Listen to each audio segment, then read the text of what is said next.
Ndabahaye ikaze muri kino kiganiro, muri kino cigwa. Nitwa Asher Niyonizigiye, nezerewe no kubana namwe muri iki cigwa. Turamaze kuganira kw'ijambo umukristo, tukaba turiko turagerageza kuraba ico risigura dukoresheje amajambo atandukanye aboneka muri Bibiliya. Twaramaze kuvuga ko umukristo n'umuntu yavutse ubwa kabiri, ijambo ry'Imana rirafise ico rivuga kuvyo kuvuka ubwa kabiri. Twarabonye kandi ko umukristo yitwa uwatsindanishirijwe, iryo jambo naryo twararivuganye ko ico risigura kuba uwatsindanishirijwe. Muri kino kiganiro nashaka tuvugane ku ijambo rya gatatu risigura canke ridondora umukristo, ariryo ijambo rivuga ngo kuba uwacunguwe. Mbega kuba uwacunguwe bisigura iki? Bifise ingaruka iyihe mu buzima bw'umukristo? Nivyo tugiye kurabira hamwe. Iri jambo gucungurwa ni ijambo tubona cane canke twumva cane mu mvugo y'abakristo. Tukunda kuryumva cane mu ndirimbo, aho abandika indirimbo benshi b'abakristo bakunda kurikoresha bavuga ko twacunguwe, bavuga ko uhoraho canke Yesu ari umucunguzi wacu, kandi vy'ukuri uko n'ukuri niko ijambo ry'Imana rivuga. Iyo tugiye muri Bibiliya turabona ko iri jambo rikoreshwa ahantu hatandukanye, kandi usorongoye ukaraba insiguro yaryo usanga vy'ukuri ari insiguro idufitiye ikimazi cane, idufasha gutahura kurusha iri jambo umukristo, iri jambo agakiza risigura iki. Usomye mu Baroma igice ca gatatu ku murongo wa 24 havuga ngo dutsindanishirizwa kubw'ubuntu ataco dutanze biciye mu gucungurwa kubonekera muri Kristo Yesu. Nagerageje kubivuga nkoresheje amajambo yanje, sinasomye ijambo kurindi, ariko usomye iyo mirongo uwo murongo nikiwumvamwo. Ugutsindanishirizwa gukomoka mu gucungurwa. Mu yandi majambo, ntidushobora gutsindanishirizwa tutacunguwe. Icatumye Imana idukura ku rubanza rw'icaha nuko hariho waducunguye. Ujye yaducunguye yapfuye mu gishingo cacu, maze bituma urubanza rw'icaha rudashobora kubandanya rudukurikirana. Murumva yuko gutsindanishirizwa no gucungurwa ari ibintu bifatanye. Nico gituma nkuko nabivuze, aya majambo atandukanye adondora umukristo arafise ukuntu yuzuzanya. Iyo utahuye rimwe ugatahura n'irindi, biraguhiga icapo cuzuye kurusha cico turi mu Mana. Mucete Paulo yandikiye Abanyefeso igice ca mbere ku murongo w'indwi havuga ngo muri we niho duhegwa gucungurwa n'amaraso yiwe, niko guharigwa ibicumuro vyacu nk'uko itunga ry'ubuntu bwayo riri. Uwo bavuga muri we ni Yesu Kristo, ngo muri Yesu Kristo niho duhegwa ugucungurwa, ngo biciye mu guharigwa ivyaha vyacu. Aha naho tubona imbabazi z'Imana zifatanijwe no gucungurwa. Imana yatubabariye kuko hari uwaducunguye. Mu bisanzwe Imana ntiyaduhebeye ivyaha twakoze. Igihe yatugirira imbabazi yazigize kuko hari uwaducunguye. Hari igihe tubona agakiza tukaronka ataco dutanze tukibaza ngo nakantu koroshe. Agakiza si ikintu coroshe, carazimvye Imana cane kuko vyayisavye guheba umwana wayo w'ikinege kugira ngo apfe mu gishingo cacu. Ugucungurwa kwacu niko kwatuviriyemwo imbabazi. Iryo ni ijambo rya kabiri dusomye muri Bibiliya. Usomye mu cete candikiwe abakristo b'i Galatiya igice ca gatatu ku murongo wa 13 naho havuga ngo Kristo yaducunguye umuvumo w'ivyagezwe, yacitse ikivume ku bwacu, kuko handitswe ngo azoba avumwe umuntu wese amanitswe ku giti. Iri jambo ryerekana ukuntu Yesu yatugiriye mu gishingo, maze ivyari kuja kuri twebwe bikaja kuri we, ivyari kuri we navyo bikatuzako. Mu bisanzwe nimba icaha gihamagara umuvumo, nimba icaha gihamagara urupfu, ni twebwe twari dukwiye gupfa. Ariko ngo kuko Kristo yagiye mu gishingo cacu, vyatumye tubohorwa umuvumo w'ivyagezwe, tuba abantu bidegemvya imbere y'ivyagezwe, kuko hariho wagiye mu gishingo cacu apfa azize ivyaha twebwe twari twakoze, ivyaha twebwe twari dukwiye kuzira.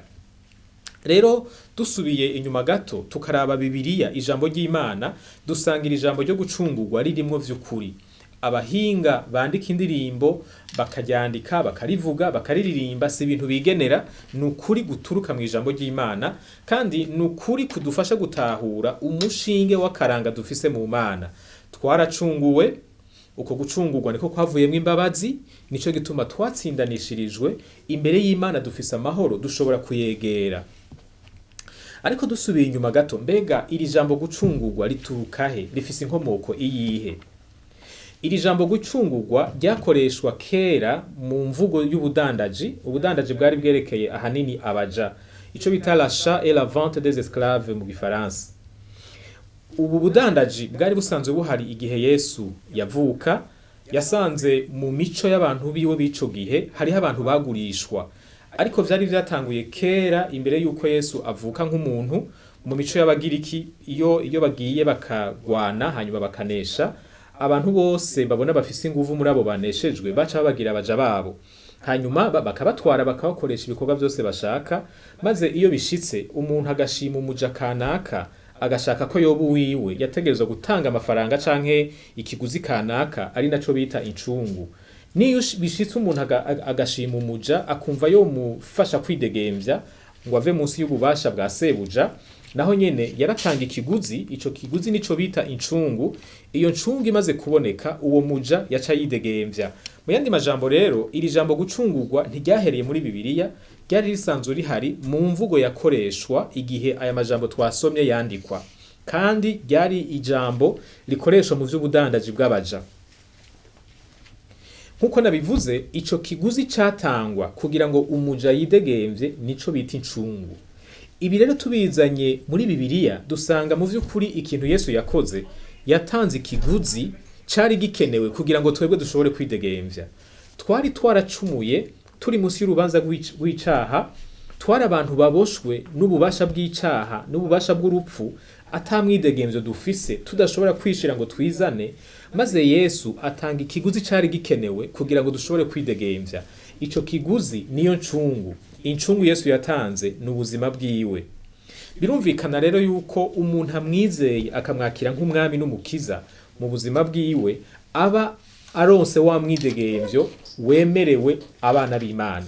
Aba yinjiye muri ba bandi batakiboshwe n'ububasha bw'icaha, batakiboshwe n'ububasha bw'urupfu.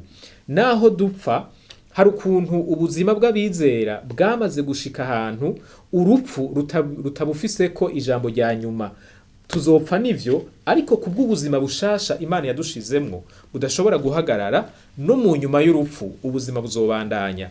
Ariko ico nico twoganira mu kindi cigwa. Nashaka muri kano kanya tuvugane ku nkurikizi nyamukuru z'iri jambo gucungurwa. Twabonye iyo rikomoka muri kahise mu mico y'Abagiriki n'Abaroma.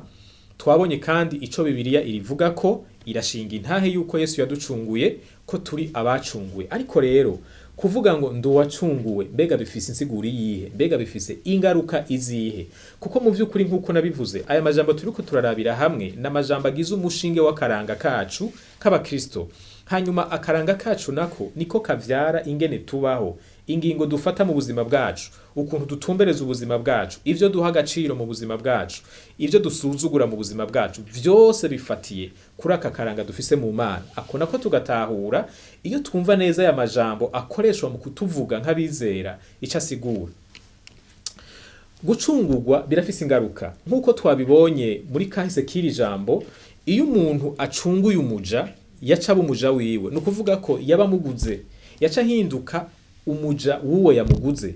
Kiretse iyo nyene kumugura, iyo nyene gutanga ya ncungu, aciye afata ingingo yo kumureka kidegemvya, kuko ubwo bwari uburenganzira bwiwe.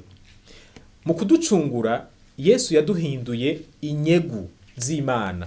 Ivyo turabibona mu cete ca mbere Petero yanditse, igice ca 2 ku murongo w'9. Turi abantu Imana yegukira, iganje, igaba 100%. Uko tubaho, uko dutunganya ubuzima, bitegerezwa kwisunga ivyo nyene kutugura ashaka. Imana yatugize abantu bayo, ifise uburenganzira bwose ku buzima bwacu, kuko yatanze incungu yari ikenewe kugira ngo tuve mu buja twarimwo. Uyu munsi twahindutse abantu b'Imana. Iyo ni inkurikizi ya mbere, kandi ni inkurikizi ikomeye cyane, kuko naho kuri ino si twoboneka nk'abantu basanzwe, twogwara nk'abandi bose, twoshikirwa n'ivyago nk'abandi bose, ukamenga nta tandukaniro rihari. Mu vy'ukuri itandukaniro rirahari. Ijambo ry'Imana riremeza yuko Imana izi abantu bayo. Abo bantu bayo nabo nabayihaye ubuzima bwabo biciye muri uwo mugambi yashize mu ngiro wo kuducungura. iyindi nkurikizi ya kabiri yo kuba wacunguwe nuko bidusaba kubaho nk'uko Imana ishaka. Kuba twaracunguwe bisigura ko tutiganza, bisigura yuko tuganzwa n'uwo yaducunguye. Iyo usomye mu cete ca mbere c'Abikorinto igice ca 6 kuva 19 gushika 20, urabona ko Imana itwemeza neza yuko yatubuze, ko tutemerewe gupfa uko tubayeho. Ivyacu na twebwe ubwacu turabi Imana, kandi ukuntu dutunganya ubuzima bwacu bitegerezwa kwisunga ivyo Imana ishaka, kuko ntitwigenga, tugengwa no gushaka kw'Imana. Ica gatatu nk'inkurikizi y'ugucungurwa no kuva mu buja bw'icaha tukababaja bukugororoka. Tubibona mu Baroma 6 kuva kuri 17 gushika kuri 18. Ibi bisigura ko umuntu yacunguwe ahamagarirwa guhinduka mu ngeso ziwe, guhinduka mu mibereho yiwe. Ubuzima bw'ikinyavyaha ntibube bukimuganje, icaha ntikiba arico gitumbereza ubuzima bwiwe, ubwenge bwiwe bukabohoka, bukajamwo ivyizerwa bikomoka ku Mana, maze akaba hari umuntu afise ubushobozi bwo guhitamwo iciza. Kuko hariho abantu bazi iciza mugabo babaho ubuzima bucuritse, kubera ubwo bubasha bwo guhitamwo iciza bubananira kuko atabubasha bw'Imana buri muri bo. Twacunguwe kugira ngo tubeho nk'uko Imana ishaka. Ivyo bisigura yuko tuvana n'ubuzima bw'icaha tukaja munsi y'ububasha bwo kugororoka. Ntibisigura ko tudacumura, bisigura ko niyo ducumuye tuba dutsitaye, sibwo buzima bwacu, sico twahisemwo, sibwo bubasha butuganza. Nashaka rero mu kurangiza ndangize mvuga nti muntu w'Imana wacunguwe, bitahure ubinoganze. Uri igikoresho c'Imana, uri mu minwe y'Imana. Imana irakuganza 100%. Imenyereze kuyubaha, imenyereze kugendera mu bugombe bwayo, imenyereze kumenya ico ishaka, wimenyereze kugikora. Iyo bikunaniye uyisabe inkomezi ibigushoboze, kuko kuba witwa uwacunguwe ni iki bisigura. Bisigura yuko Imana ikuganza imbere n'inyuma, hasi no hejuru, mu nzira zose, ko nawe uhamagarirwa kubaho ubuzima buyihesha icubahiro mu vyo uvuga, mu vyo wizera no mu vyo ukora. Mwakoze kubana nanje muri kino kiganiro. Ndabasabira ngo Imana ibakomereze ugutahura iri jambo, mushobore kubaho nk'uko Imana ibishaka, muyiheshe icubahiro mu kubaho kwanyu, maze nimwava muri ino si muzobe mugiye kuruhuka, kurindira impera yanyu itewe nuko mwabaye abizigirwa mu buzima Imana yabahamagariye. Imana ibahezagire.